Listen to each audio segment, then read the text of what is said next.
Masih dendam, Ivan Gunawan sindir KPI kala jadi host Brownies lagi. Desainer kondang sekaligus presenter Ivan Gunawan mengaku masih dendam pada KPI karena penampilannya yang ditegur beberapa waktu lalu. Bahkan kini, Ivan Gunawan kembali menyindir KPI ketika sudah kembali menjadi host di acara Brownies meski sebelumnya sempat pamit undur diri dari program televisi yang bertahun-tahun dipandunya.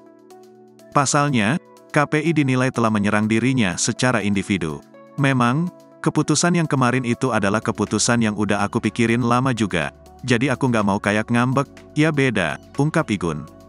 Pria 42 tahun itu kemudian memberikan sindiran pada KPI. Ia menyentil soal pakaiannya yang kini sudah terlihat lebih laki-laki. Pasalnya Ivan Gunawan memang sempat ditegur KPI perihal penampilannya yang dinilai seperti perempuan. Tapi baju gue hari ini laki kan? Ini bagus kan? Ya udah, sindir Igun. Nggak, soalnya gue mungkin desainer yang nggak ngerti fashion, takutnya kan gue salah kostum gitu. Mohon maaf banget, imbuhnya.